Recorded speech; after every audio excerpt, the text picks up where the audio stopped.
Insidious the last की 2018 को dislike या लाइक कर दें। तो इस फिल्म के शुरू होते ही सन 1953 से हमें एक घर दिखाया जाता है और ये घर था एलिस का, यानी कि मेरा। तो इस फिल्म में आपको एलिस का कैरेक्टर मैं खुद को बताऊंगी। एलिस यानी कि मैं अपने मॉम डैड के साथ इस घर में रहा करती थी। मेरे अंदर ऐसी पावर्स थी जिससे मैं आत्माओं को देख सकती थी। एक दिन मैं अपने भाई के साथ अपने कमरे में गई जहाँ पर हमारे खिलौने बिखरे हुए थे। मैंने अपनी मॉम को बताया कि ये सारे काम वही बच्चे की आत्मा करती है जो हमारे घर में रहती है। मेरी मॉम जानती थी कि मेरे अंदर एक खास पावर, एक ताकत है, मगर मेरे डैड मेरी किसी बात पर कभी यकीन नहीं करते थे। वो समझते थे कि मैं बस डराने के लिए सबको झूठ बोल रही हूँ। मेरे भाई ने मेरी मॉम को कहा मुझे रात को डर लगता है, तो मेरी मॉम ने मेरे भाई को एक सीटी दी और ये कहा कि जब भी तुम्हें डर लगे तुम ये सीटी बजा देना, मैं तुम्हारे पास आ जाऊंगी। जब मैं और मेरा भाई सो रहे थे तभी हमारे कमरे में उसी बच्चे की आत्मा आई जो हमेशा हमारे खिलौने बखेर दिया करती थी। उसे मेरे भाई ने देख लिया। मेरी मॉम जो उसे सीटी देकर गई थी वो उसे बहुत ढूंढता रहा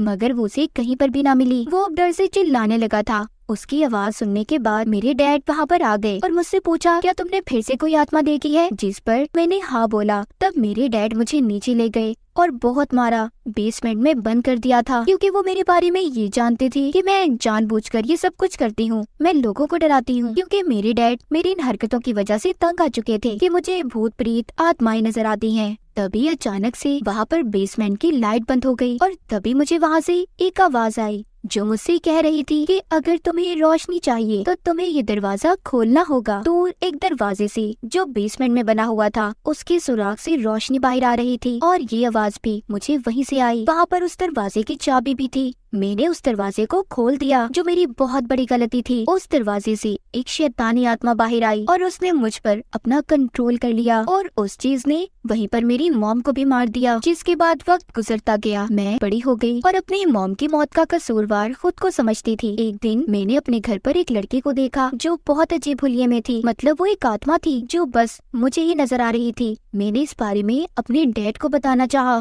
मगर हमेशा की तरह उन्होंने मुझ पर यकीन ही नहीं किया और मुझ पर हाथ उठाने लगे। तो मैंने भी अपने डैड का मुकाबला किया और फिर मैंने अपने घर से जाने का फैसला कर लिया था। मैंने हमेशा के लिए अपने डैड और भाई को छोड़कर अपने घर से भाग गई। इसके बाद कहानी आती है 2010 में। फिर थोड़ा सा बड़े होने के बाद मैं अपने दो साथियों के साथ रहने लगी और मैं उन लोगों की मदद किया करती थी जो भूत आत्माओं से तंग थे, जिनके घर पर बुरी आत्माओं का राज होता था। आज मुझे मैक्सिको से एक आदमी की कॉल आई जिसने मुझे बताया मेरे घर में सब कुछ अजीब हो रहा है। जब मैं अपने दो साथियों को लेकर उस घर में गई तो मैं उस घर को देखकर हैरान हो गई। ये वही घर था जहाँ पर मैं बचपन में अपने मॉम डैड और छोटे भाई के साथ रहा करती थी। फिर मैंने उस घर की छानबीन शुरू की। मुझे वहाँ पर बहुत सी चीजें ऐसी मिली जो मेरे बचपन से जुड़ी हुई थी क्योंकि कई सालों से उस जगह पर कोई नहीं गया था। वहीं पर मुझे वो सीटी भी मिली जो बचपन में मेरी मॉम ने मेरे भाई को दी थी ताकि जब भी उसे डर लगे तो वो सीटी बजाकर मेरी मॉम को बुला ले। पर आखिरी बार जब हमने उस आत्मा को देखा था तो हमें ये सीटी कहीं नहीं मिली। अब मैंने उस सीटी की तस्वीर को ले लिया था। तभी वहाँ पर किसी आत्मा ने मुझ पर हमला किया और सीटी को मुझसे छीन लिया। फिर अगली सुबह छानबीन करने मैं एक कैफे में गई जहाँ पर मुझे दो लड़कियाँ भी मिली। मैं उनसे कुछ बात कर पाती तभी वहाँ पर एक आदमी आ गया जो कोई और नहीं बल्कि मेरा भाई था। मेरा भाई मुझसे बहुत नाराज था क्योंकि मैंने उसे अपने डैड के पास अकेला छोड़ दिया था जो उसके साथ भी ठीक तरीके से नहीं रहते थे। मेरे भाई ने मुझ पर बहुत गुस्सा किया और फिर वहाँ से चला गया।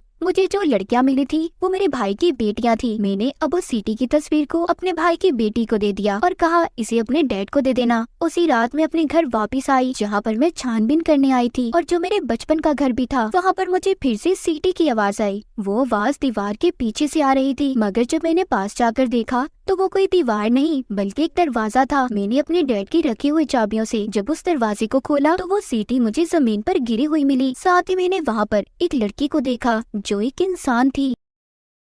दरअसल जो आत्मा मुझे इस घर तक लेकर आई थी वो अच्छी आत्मा थी जो इस लड़की की मदद करना चाहती थी। तभी यहाँ पर वही आदमी आ जाता है जिसने मुझे यहाँ पर बुलाया था, जो अब इस घर का असल मालिक था, पर उसके हाथ में गन थी। उसी ने इस लड़की को यहाँ पर कैद किया हुआ था। दरअसल बचपन में जो मैंने दरवाजा खोला था उसी में से जो शैतानी आत्मा बाहर निकली थी जिसने मेरी मॉम पर भी हमला करके उन्हें मार दिया। अब उस आत्मा ने इस मालिक मकान पर भी अपना कंट्रोल कर लिया था और उसी ने इस लड़की को कैद भी किया हुआ था। अब खैर वो मालिक मकान हमें कुछ कहता तभी मेरे एक साथी ने आकर आकर उस पर हमला कर दिया, जिस वजह से उसकी मौत हो गई। अब जब मैं पुलिस स्टेशन गई तो मुझे पूछताछ से पता चला कि वो लड़की जो मुझे बेसमेंट में मिली थी उसको पुलिस 4 महीने से ढूंढ रही थी। उधर घर में भाई भी अपनी 2 बेटियों के साथ आता है, जिस घर में वो बचपन में रहा करता था, और ये वही घर था जहाँ पर हर वक्त खौफनाक चीजें हुआ करती थी। वहाँ पर मेरा भाई दरअसल वही सीटी लेने आया था जो हमारी मॉम की आखिरी निशानी थी, मगर गलती से मेरे भाई की बड़ी बेटी बेसमेंट में चली गई और उस पर भी उस बुरी आत्मा ने हमला कर दिया। उसने मेरे भाई की बेटी को आत्माओं की दुनिया में कैद कर दिया, जिससे असल दुनिया में वो कोमा में चली गई। अब मैं अपने भाई की बेटी को बचाने के लिए कुछ भी करने को तैयार थी। अब जब मैंने छानबीन की तो मेरे सामने सारी सच्चाई आ गई। मुझे यहाँ पर पता चला आज से कुछ साल पहले जब मैंने बचपन में दरवाजा खोला था जिसमें से बुरी आत्मा आजाद हुई जो दूसरी दुनिया से आई थी। उसने मेरी मॉम को मारने के बाद मेरे डैड पर अपना कंट्रोल कर लिया, जिसके बाद मेरे डैड बुरे काम करने लगे। वो लड़कियों को पकड़कर उन्हें कैद कर देते और फिर मार देते थे। आखिरी बार मैंने अपने घर को छोड़ने से पहले जिस लड़की को अपने घर पर देखा था वो कोई आत्मा नहीं थी बल्कि एक लड़की थी, एक इंसान जिसको मेरे डैड ने ही कैद किया हुआ था। अब सब कुछ सच जानने के बाद मुझे अपने भाई की बेटी को हर हाल में बचाना था और दूसरी दुनिया से वापस लाना चाहती थी। अब खैर मैंने जब छानबीन शुरू की तो मुझे एक संदूक मिला। जैसे ही मैंने उसे खोला बहुत अजीब था। वो बुरी आत्मा जो दूसरी दुनिया से आई थी उसने मेरे गले को पकड़ लिया और मेरी भी आत्मा को अपने साथ दूसरी दुनिया में ले गई। फिर मैंने उस दुनिया में अपना बचपन देखा। छोटी एलिस ने मुझे बताया कि वो आत्मा जो हमारी दुनिया में है उसे की फेस कहा जाता है, जिसके पास हमारी दुनिया और दूसरी दुनिया की चाबियां हैं। तभी वो आत्मा पीछे से मेरे पास आई और उसने मेरा गला पकड़ लिया, जिसके बाद असल दुनिया में मैं भी कोमा में चली गई। वहीं पर मेरे भाई की दूसरी बेटी जो कि अपने बारे में अपने डैड को ये कहती है कि उसके अंदर भी मेरी जैसी ताकतें थी, वो आत्माओं को देख सकती थी, वो सीधा आत्माओं की दुनिया में जा सकती थी। इसीलिए अब वो मुझे बचाने और अपनी बहन को बचाने दूसरी दुनिया में आ गई थी। उसे वहीं पर उस लड़की की आत्मा मिलती है जिसको आखिरी बार मैंने अपने घर पर देखा था। वो उसे रोशनी देती है और ये कहती है कि तुम्हें उस दीवार के पार जाना है।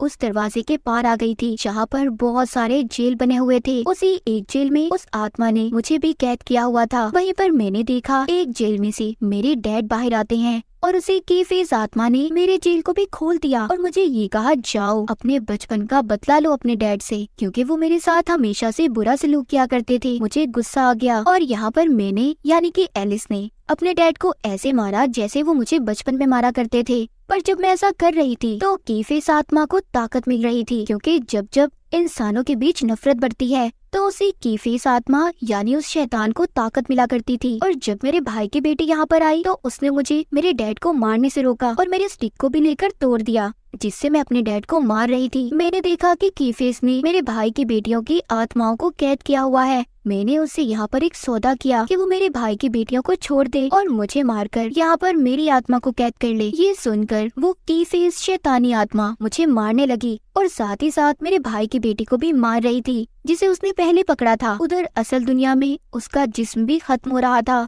तभी उस दुनिया में जहाँ पर मैं कैद थी मेरे डैड ने उस कीफेस पर हमला किया तो उसने उनकी आत्मा को भी खत्म कर दिया और फिर जिसके बाद उसने मेरे गले में अपनी उंगलियां डाल दी। पर तभी मेरे भाई की छोटी बेटी ने मुझ तक वो सीटी फेंकी जो मुझे बचपन में मेरी मॉम ने दी थी। जब मैंने उस सीटी को बजाया तो वहाँ पर मेरी मॉम आ गयी। उन्होंने उस कीफेस शैतानी आत्मा को खत्म कर दिया। अब मैं अपने भाई की बेटी की आत्मा को उसके जिस्म तक पहुंचाना चाहती थी, मगर हमें वहां से निकलने का कोई रास्ता नहीं मिल रहा था। तभी मुझे एक दरवाजा मिला जिसकी चाबियां भी मेरे पास थी। जब मैंने उसे खोला उसके अंदर जाकर मुझे अपने भाई की बड़ी बेटी का जिस्म नजर आया, जिसके बाद मैंने उसकी आत्मा को उसके अंदर भेज दिया। उससे हुआ ये उसे असल दुनिया में भी होश आ गया। फिर मेरी मॉम ने मुझसे कहा कभी भी अपने आप को मेरी मौत का कसूरवार मत समझना, और ये कहकर वो आत्माओं की दुनिया में चली गई। जिसके बाद मुझे और मेरे भाई की छोटी बेटी को भी असल दुनिया में होश आ गया, पर हम बहुत जख्मी थे। जिसके बाद हमें हॉस्पिटल ले जाया गया। वहाँ पर मेरा भाई भी था।